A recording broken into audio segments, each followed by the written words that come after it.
চলে আসলাম রান্নাঘরে। হাঁড়িতে গরুর মাংস নিয়ে নিয়েছি, 4টা এলাচ, 2 টুকরো দারুচিনি, 2টো তেজপাতা ফালি করে নিয়েছি। উঁচু উঁচু করে 1 কাপ পেঁয়াজ কুচি করে নিলাম। এই মাংসে আমি কিছুটা পরিমাণ বাটা পেঁয়াজও অ্যাড করব। এবারে আদা বাটা, রসুন বাটা এবং জিরে বাটা পরিমাণ মতো দিয়ে নিয়েছি। বাটা মশলায় যে কোনো মাংস রান্না করলে এর স্বাদ দ্বিগুণ বেড়ে যায়। আমরা প্রত্যেকেই রান্না করতে পারি, কিন্তু এক একজনের রান্নার ধরন এক এক রকম। রান্নাটা এক ধরনের শিল্প। যত্ন করে আপনি নিখুঁত হাতে যদি রান্নাটা করতে পারেন তাহলে খেতে অসাধারণ লাগে। দিয়ে নিলাম হলুদ গুঁড়ো, মরিচ গুঁড়া।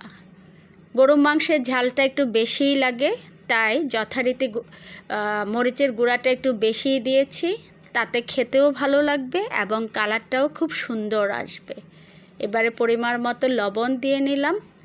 শুকনো গুঁড়ো মশলার মধ্যে রেখেছি 2 টেবিল চামচ ধনিয়ার গুঁড়া।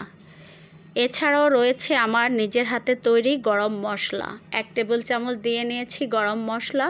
এই গরম মশলার মধ্যে রয়েছে ধনিয়া, জিরা, জয়ত্রী, জায়ফল, গোলমরিচ, এলাচ, দারুচিনি, তেজপাতা। সবগুলো মশলা খোলায় হালকা গরম করে ব্লেন্ডারে মিহি করে ব্লেন্ড করে নিয়েছি। এই মশলাটা দেওয়ার পরে গরুর মাংস থেকে খুব সুন্দর একটি স্মেল আসে।